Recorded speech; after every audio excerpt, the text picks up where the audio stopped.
Hello, sixth grade darlings. This is Mr. Brzezinski speaking, your hero, and I'm about to take you through another lesson.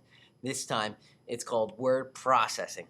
So I already assume that you found the video, and we've already gone down here in Google to find the Google Classroom. I click on More, and down here, and I click on Classroom, and we're already into the technology. And I'm down here in the stream and I look for word processing. So I'm here on word processing, and you can see here where it says this is what we're going to do. The focus is on this information here, and we are going to go through check by check and make sure that we know how to do all these items before we are done. I assume that you've already clicked on this video because you're listening to it right now. And as you will see here at the top, okay, I might have a tab. I might have too many tabs here. If at any time I want to take this tab out of this window, I just click and I drag the tab down. Now I can watch the movie on one side. I could watch this movie in this tab here, and I could also do my work over here. Okay, so go ahead and do that. Separate the tab. Go ahead and click that YouTube video, pull it out so that you can have two separate windows while you watch the video and do the work. So I'm back to my classroom stream. As you can see here, I have my stream and I'm on word processing. And if I click on word processing, it'll tell me that, when the project is due. It tells me the teacher name. It tells me all sorts of stuff here. And again, we're going to go through and make sure that we hit all of these checkpoints all the way along. And then there's the video, and then also here's my work. So when I'm ready to add a project, I come down here and I could create a project. Now this will not only create it, associate it with this project on my stream, but also put it into my drive, my Google Drive, where I'll be able to find it later as well. And I want to choose a doc. We're going to do a word processing document, so I click on Docs, and now it is going to create a doc for me. And here it is. It has the title of the project and then my name after it. That's perfect. That's exactly what I want it to be named. And I click on this, and it opens the document in a new word processing page, as seen here. Once I created my word processing document, I have another tab up here again, and once again I want to drag this out so I can see the information that is back on the project. So I click on the tab and I drag it out and I create a new window with my word processing document in it. So I have a word processing window, I have my YouTube window, and I have my assignment window. So I can see exactly what I'm supposed to get done here. So this is the information that I'm going to be typing, but don't start typing just yet. I'm going to explain it just a little bit, and then you could start typing it. So this is the information you're going to be typing. I come over here to my word processor, and I start typing at the top. I don't change any of the font sizes, styles, or otherwise. I don't change anything. I just start typing the plain letters, okay? So I just type out somebody has to, just like I see over here. Now at the end of each line, to get the cursor back down to the next row, I hit the return key. That's 3 over from the L key on the center row off the home row there. The return key right there on the keyboard. It comes down a line, and then I could start typing in the next line. Now this is Shel Silverstein's poem. Make sure that you put Shel Silverstein's name right there, by Shel Silverstein. Now take a look at this. There's one blank space here. When I see one blank space, that means it's called double spacing. That's what they call it in the typing world, double spacing, because I have to hit the return key twice to get from here to here, and then another time to get from here down to the line where I'm about to type. So right from this cursor, I hit return once. It brings me down one line. I hit return twice, and now I'm ready to start typing the first line of the poem. So I begin typing. Now this is the information. Sometimes you will see there will be a misspelled word here or there.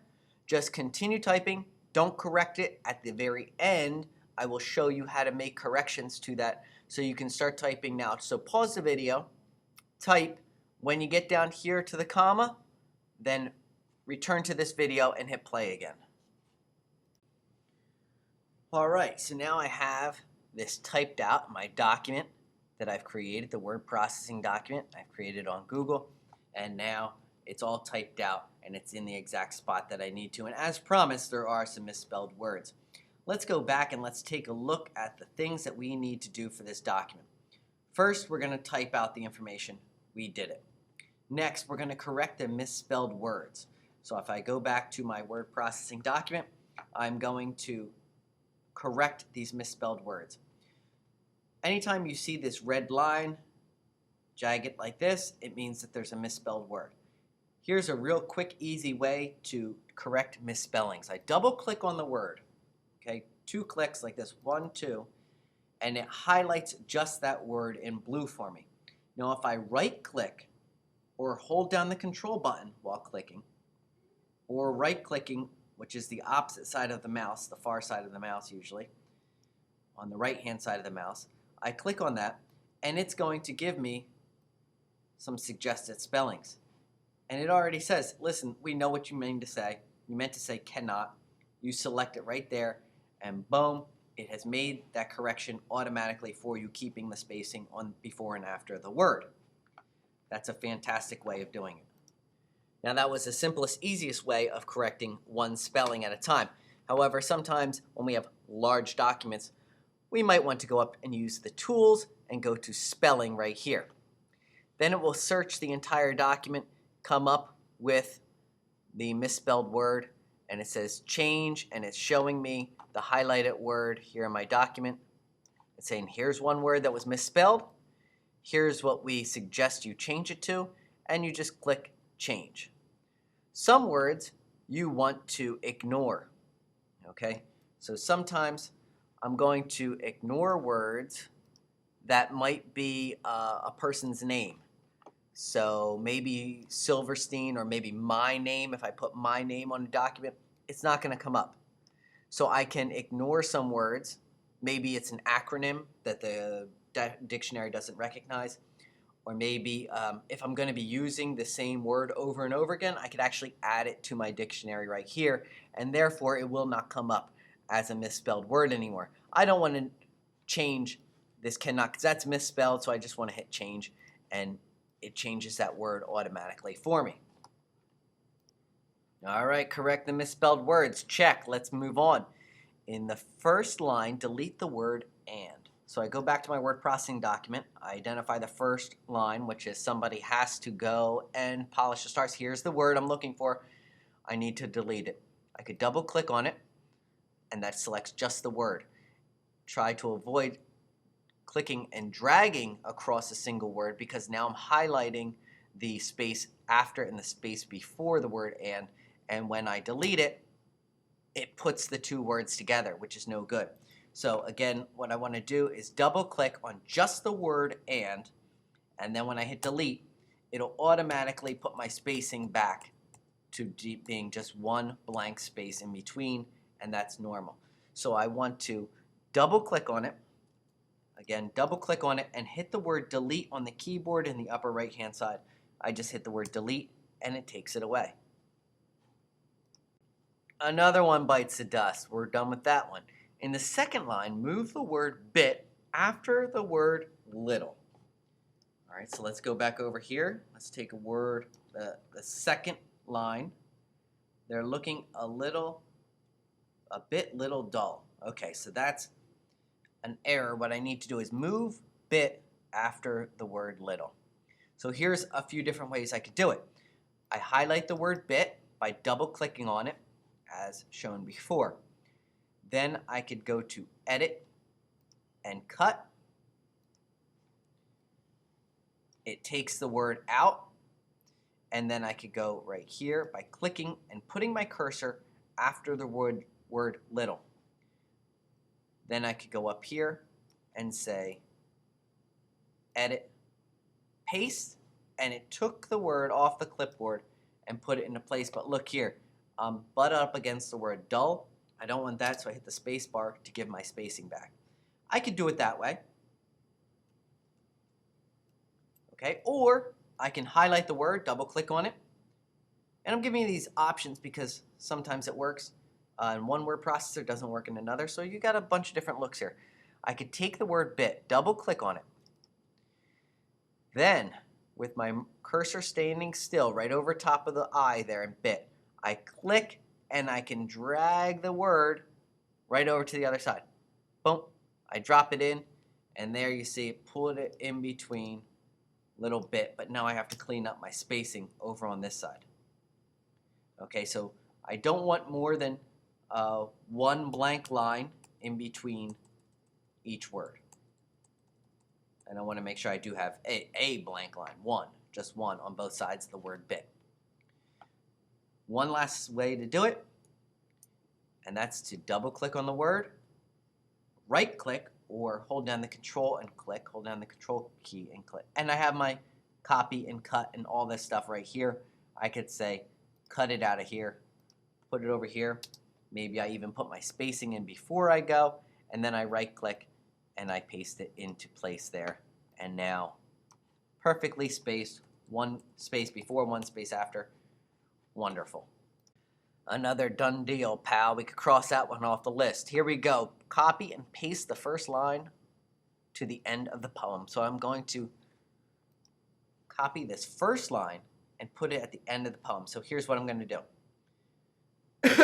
Excuse me. I'm going to triple click on somebody. I could get on one line and I can triple click. 1, 2, 3, and it selects the entire row. Or I can click and drag across like this. Yes. Or again, triple click. So I triple click 1, 2, 3, 1, 2, 3, and it selects the entire row for me. And I can right click on it and copy right here, or I can use the edit menu and copy it right here. And then I come down to the end of my poem, and I'm going to have to create another line, okay, because I can't click down here to put the sentence. So I got to click at the end of my poem, and then I use the return key to create a new line where I'm now going to paste the information. I right click on it, and I can put paste. You also notice that there are hotkeys, okay, such as triple click on that, and I could use Command C. Okay, Command C, hold down the Command C, the command button, and press the letter C, and it will also copy it. And then when I come down here, here it is, Command V, to paste it into place. Okay, I pasted this into place. Look here, I got an extra line. I don't need this extra line, and I don't want it there because if I start to accumulate too many extra lines, I might get a second page here, and all it is a bunch of blank spaces. As you see here, if I highlight all these things, it's a bunch of blank spaces, so I don't want that stuff to interfere with my editing. I want to delete that area there and delete all the way back up to the original line. Now if I go back here, I got the copy and paste down. I change the comma to a period in the last line only. So here's my new last line. Somebody has to go polish. So here's the comma I'm talking about. I use the delete key.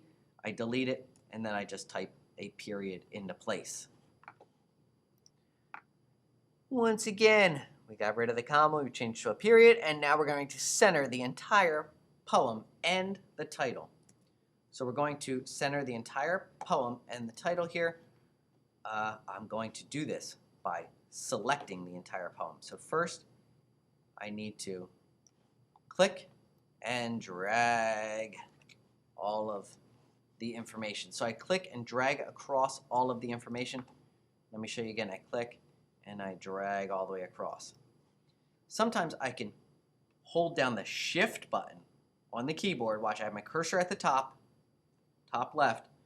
Hold down the Shift button and then press the down arrow on the keyboard, and it will begin selecting everything. And if I use the over arrow, I can select things, and this is just using the Shift key, to make my selections. Okay, so I could just hit the down arrow and it selects all my information. All right, so I showed you two different ways I can click and drag using the mouse, and I can also use the Shift key to select items.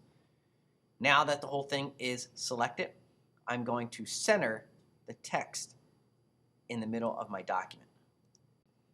I come up here to Formatting Tools. I click on Formatting, and as you see down here, I have Formatting, Align, and I can do Center. You also see there's a hotkey over here. I won't use it. It's not that common to use the Center button, but I can see if I do a lot of centering in my document, I might want to use the hot button here, as you see demonstrated, but I don't need that. So I'm just going to hit the center while all my stuff is selected here. And now it moved all of my information to the center of the document. Perfect. Boy, we are almost done now. Let's take a look at the next one. Change the title of the poem to impact font, size 18, and italicize it, all three, the trifecta. Let's go back to my document. Take a look-see. Here is the title. Somebody has to.